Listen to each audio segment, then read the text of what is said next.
Good morning. I'm glad for each and every person that's here, and I'm glad that we have a beautiful sunny morning here to gather together and worship and look into God's Word.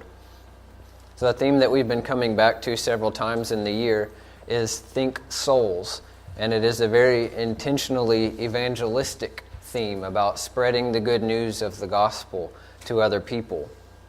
And one thing that people often mention when talking about spreading the gospel is that it's not just about one moment when you invite someone to church or ask someone if they'd like to study the Bible.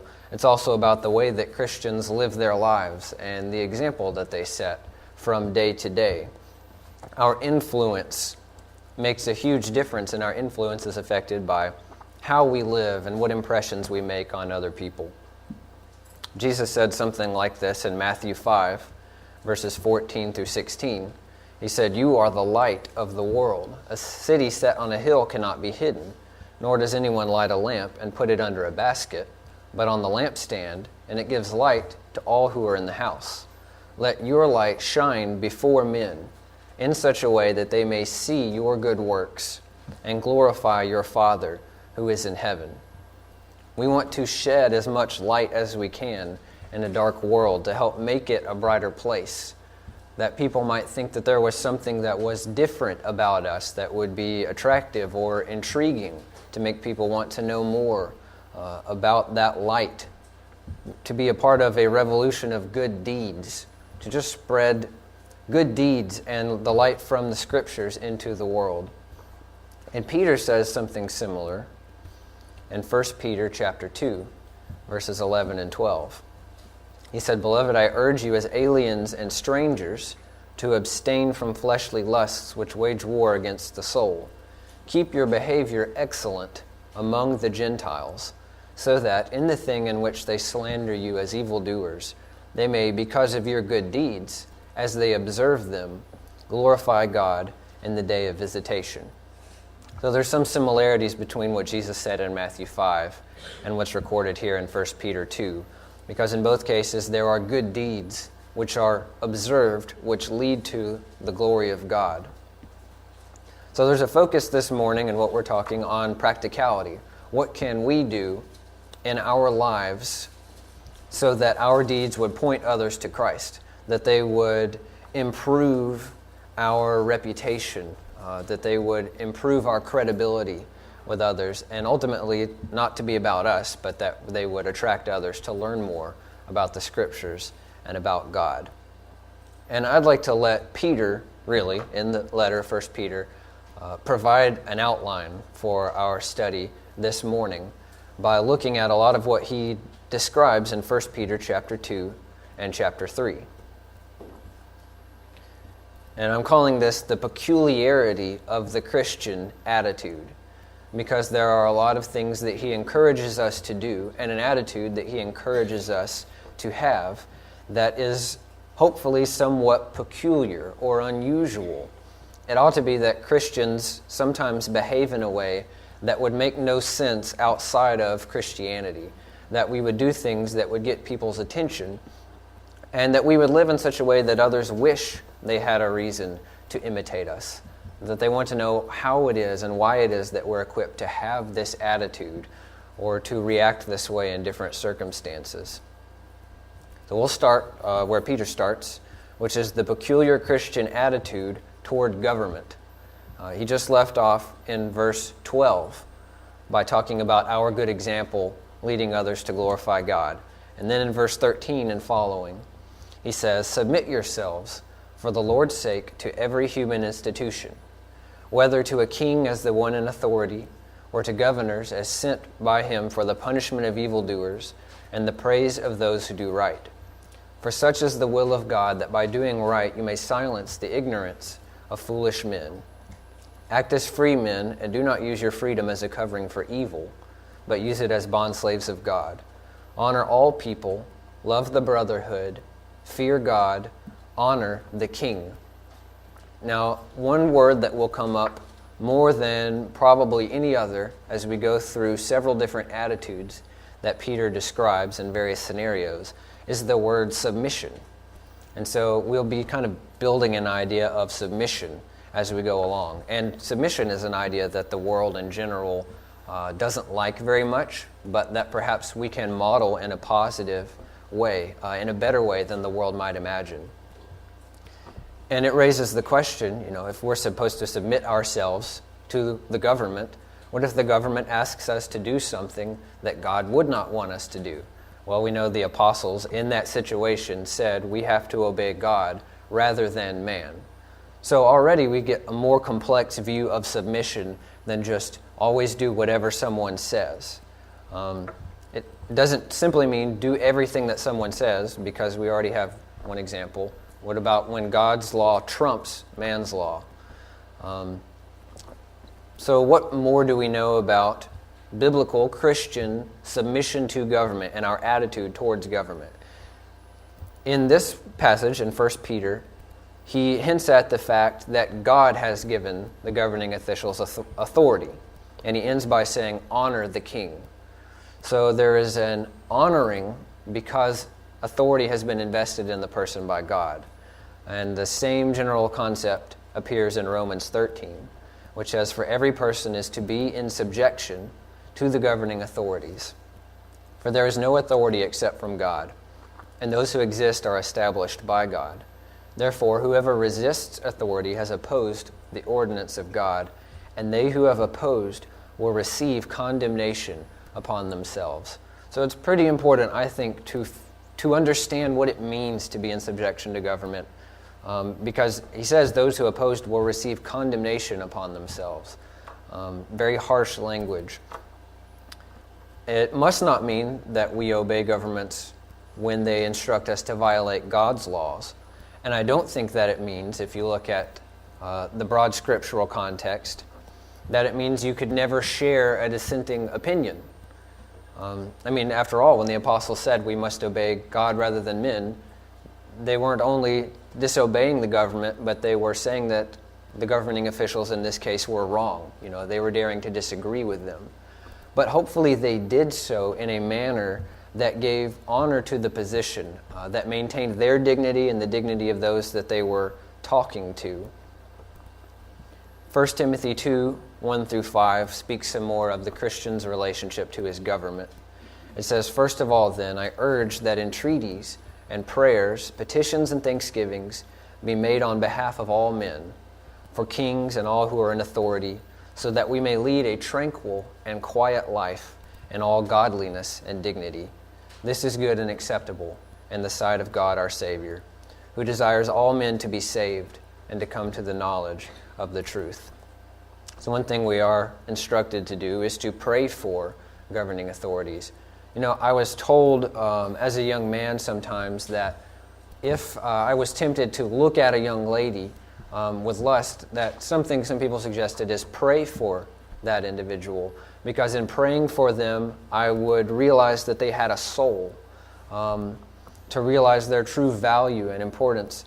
And perhaps the same thing is true of our politicians and our governing authorities. Perhaps when we pray for them and bring ourselves and them into God's presence, we see things in a fuller light, where we find more grounds to be forgiving or respectful to them. I think one instance where this applied to my life is one time I got a ticket that I didn't think that I really deserved. And at the time I was kind of rebellious in the way that I talked about it. But I think as I study this, I'm starting to realize that you can give honor to the authority that's vested in the individual and behave in a dignified way by not being rebellious in your response, by having a different attitude. It's a unique Christian attitude towards the government. And in fact, as we keep looking at these different peculiar Christian attitudes in different circumstances, you'll see that really they come alive and they become peculiar, not when everything is going just the way you want it to, but whenever the person or entity that you're dealing with is doing something wrong, and yet even then you respond in a certain way that gets people's attention. So as we build the picture, Peter then talks about the peculiar Christian attitude toward bosses. He says, "Servants, be submissive to your masters with all respect, not only to those who are good and gentle, but also to those who are unreasonable, for this finds favor, if for the sake of conscience towards God a person bears up under sorrows when suffering unjustly. For what credit is there if, when you sin and are harshly treated, you endure it with patience? But if, when you do what is right and suffer for it, you patiently endure it, this finds favor with God." And we know that God is a God of justice, and He's concerned with justice. And we just talked about the government. He has ordained government with power so that hopefully they will help to put justice into practice. And we live in a democracy in which we too speak out against injustices. So once again, being submissive doesn't mean you accept everything just the way it is. It doesn't mean you agree with what's going on in every case. If you're thinking about your boss, if you have an employer and it's your job, well, it doesn't mean that you agree, oh, they're treating me the way that I'd like to be treated. No, even when they are unreasonable, there's something about the way we respond that is distinctly Christian in nature. When we bear up under sorrows, when we are patient in that situation. And he says in the next two verses, "For you've been called for this purpose, since Christ also suffered for you, leaving you an example to follow in his steps, who committed no sin, nor was any deceit found in his mouth. And while being reviled, he did not revile in return. While suffering, he uttered no threats, but kept entrusting himself to him who judges righteously." And at least for me, and maybe for you, it can be annoying to be mistreated, but especially by someone who has authority over us. That can be a very annoying or difficult situation. And he's encouraging us to have a very Christ-like attitude, that when we're reviled, we would not revile in return.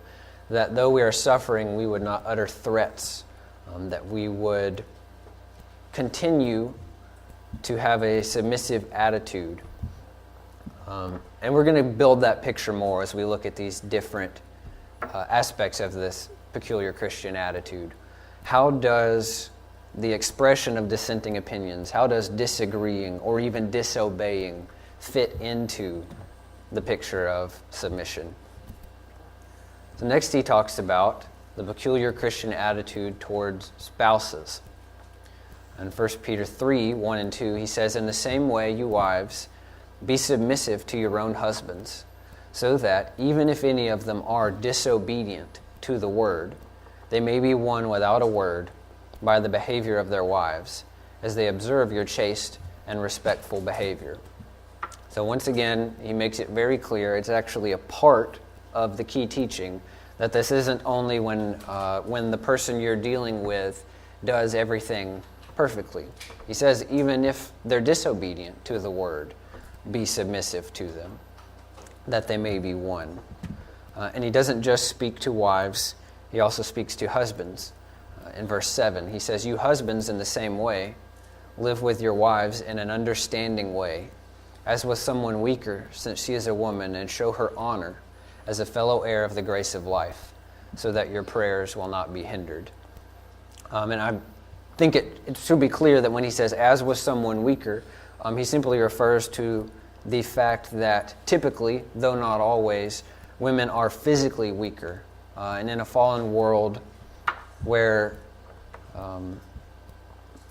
things are not always as they should, the physically stronger can dominate the physically weaker. As I said, obviously not always the case. And then there's also the fact that when he was speaking, men would have probably a lot more legal protection than women. There are many things that would have made it easier for them to take advantage of women.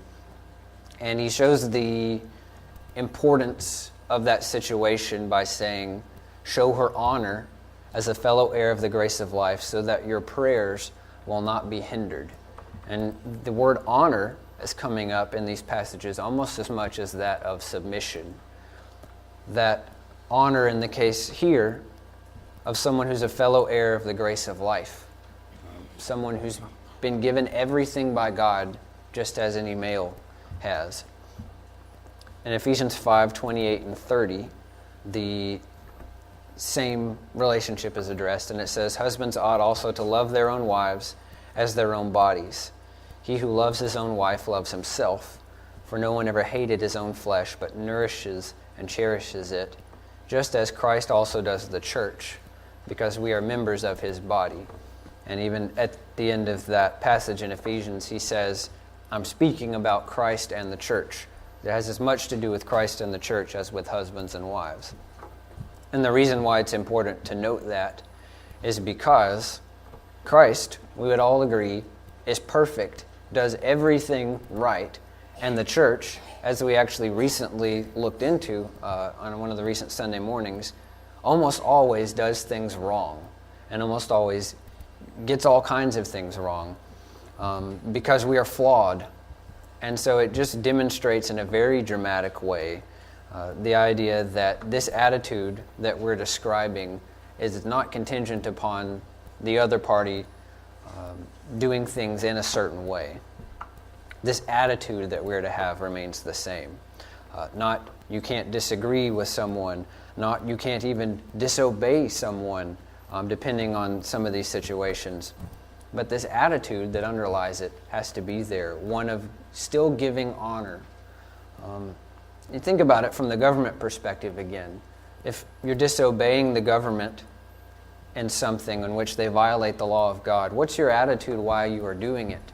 Are you joyfully rebellious, or is it breaking your heart that you have to go against authority that God has vested in the government?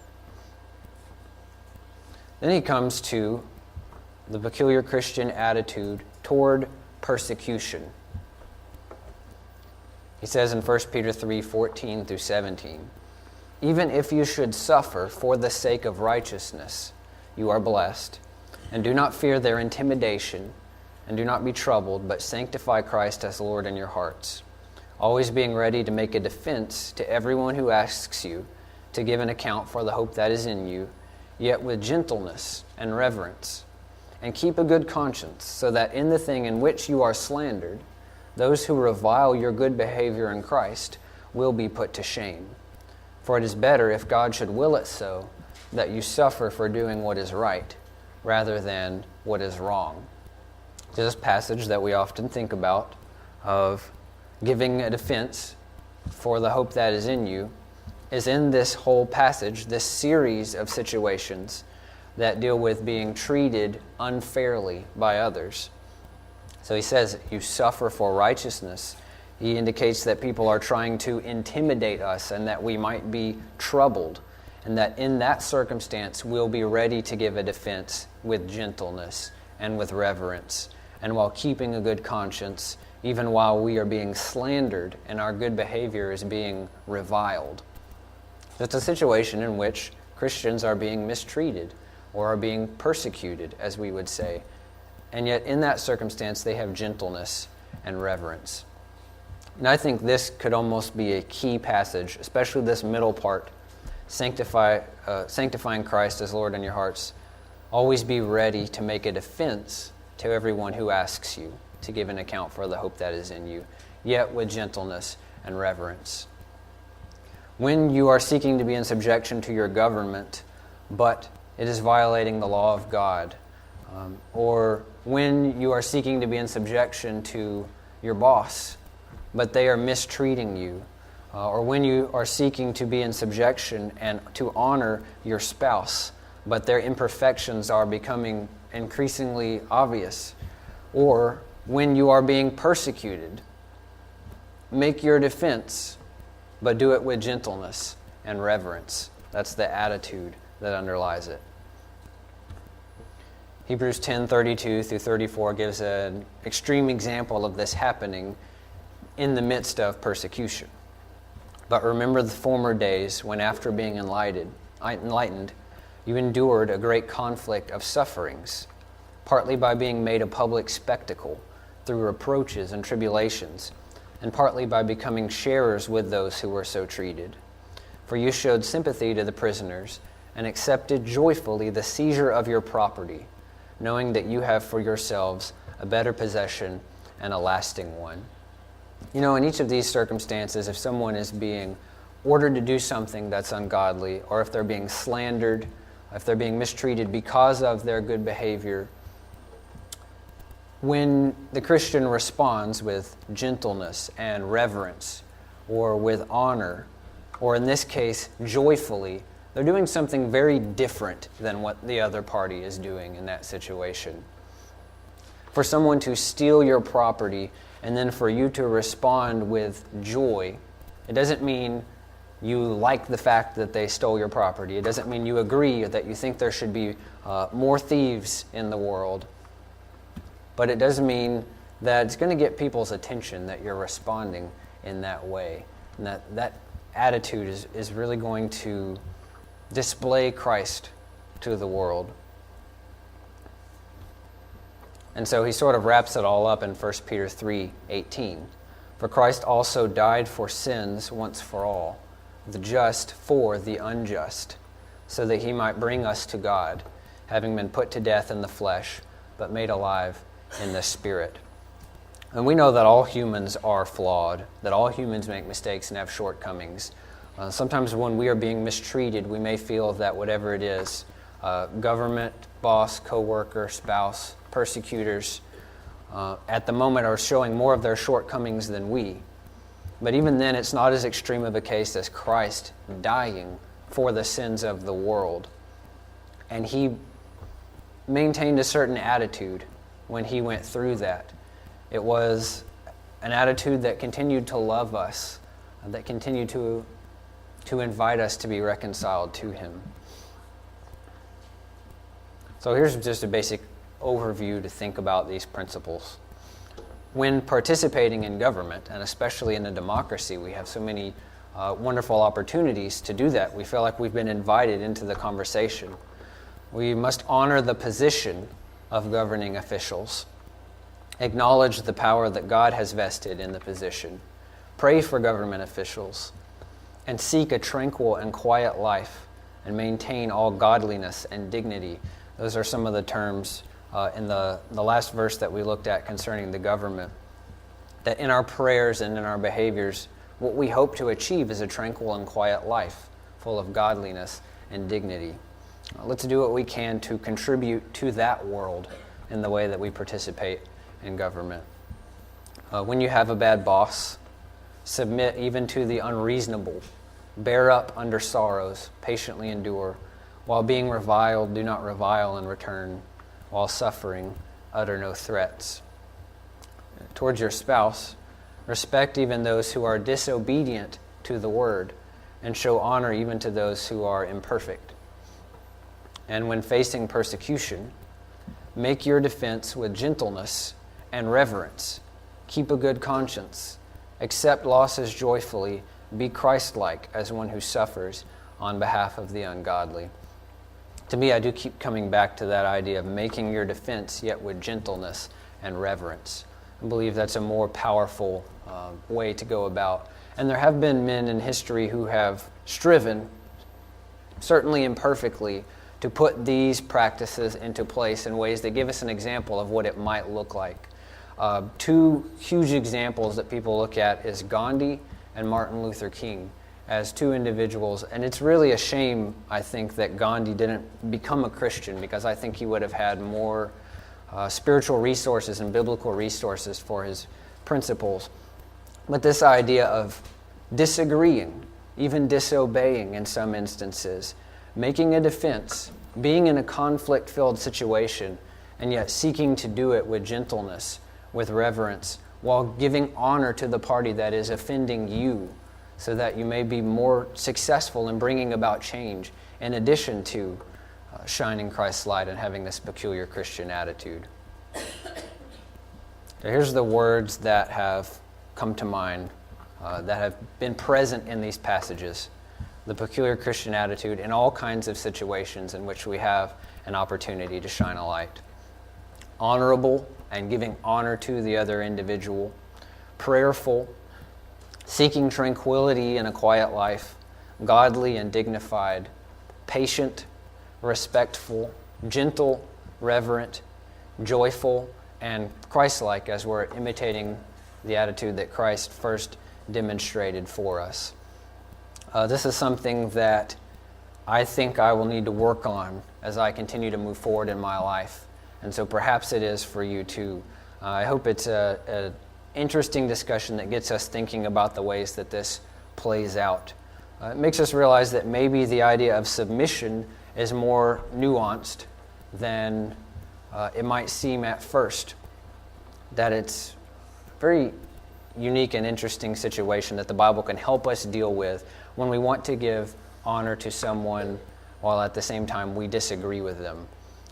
As naturally, I guess we respond just with anger or with rebellion, and that attitude isn't conducive to the situation. So that's the picture that Peter paints. Some of the words that he uses and those other passages that we looked at use. And I hope maybe we'll help each other help me think about the ways this is put into practice. And with that, I just want to extend an invitation, because we always want to extend an invitation for anyone who'd like to be baptized into Christ for the remission of sins, or who might have a reason to confess sin publicly, or who'd like to ask for prayers for any reason. You can come as we stand and sing.